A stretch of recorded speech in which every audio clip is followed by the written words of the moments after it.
ഇസ്ലാമിക രാഷ്ട്രീയത്തിൻ്റെ അടിസ്ഥാനം എന്ന് പറയുന്ന സോഷ്യൽ ജസ്റ്റിസാണ്, സാമൂഹ്യ നീതിയാണ്, അദിലാണ്. ഇഖാമത്തുൽ അദിൽ എന്ന് പറയുന്നത് ഇസ്ലാമിക രാഷ്ട്രീയ വ്യവസ്ഥയുടെ അടിസ്ഥാനമാണ്. നീതി നിർവഹണം എന്ന് പറഞ്ഞാൽ നീതിക്ക് വേണ്ടി നിലകൊള്ളാൻ എല്ലാവർക്കും കഴിയും. കാരണം രോഷാകുലനായ ഒരാൾക്ക് നീതിയുടെ കൂടെ നിൽക്കാൻ പറ്റും, പക്ഷെ നീതി നിർവഹിക്കാൻ എല്ലാവർക്കും കഴിയില്ല. വ്യത്യാസമുണ്ട്, രണ്ടും ഭയങ്കര വ്യത്യാസമാണ്. ഒരു നാട്ടിൽ ഒരാൾക്ക് നീതി നിഷേധിക്കപ്പെട്ട അയാളുടെ കൂടെ നിൽക്കാൻ 10,000 ഉണ്ടെങ്കിൽ അയാൾ മറ്റാളും ഇടപെട്ട പ്രശ്നത്തിലിരുന്ന് തീർപ്പ് കൽപ്പിച്ച് നീതി നിർവഹിച്ചു കൊടുക്കാൻ ആ നാട്ടിൽ ചിലപ്പോൾ ഒരാൾക്ക് പോലും സാധിക്കില്ല.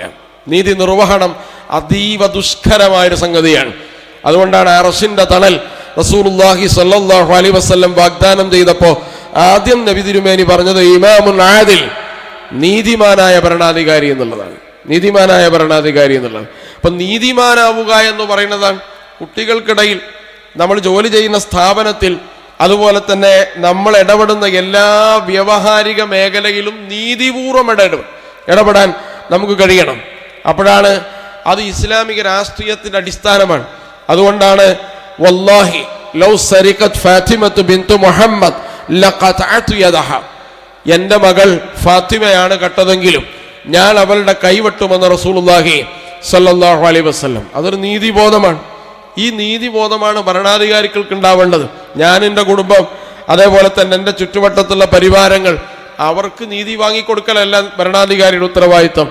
ഏറ്റവും താഴെ തട്ടിലുള്ളവരാണ്. അതുകൊണ്ടാണ് യൂഫ്രട്ടീസിന്റെ നദീതീരത്ത് ഒരാട്ടിൻകുട്ടി വിശന്ന് ചത്തുപോയാൽ അതിൻ്റെ പേരിൽ നാളെ ഉമർ അള്ളാഹുവിനോട് മറുപടി പറയേണ്ടി വരുമല്ലോ എന്ന് ആലോചിച്ചൊരു ഭരണാധികാരി ഉണ്ടാവുന്നത്.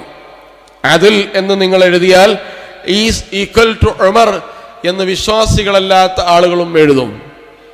നീതിയുടെ പര്യായമാരായിരുന്നു മഹാനായ ഉമർ റളിയല്ലാഹു അൻഹു.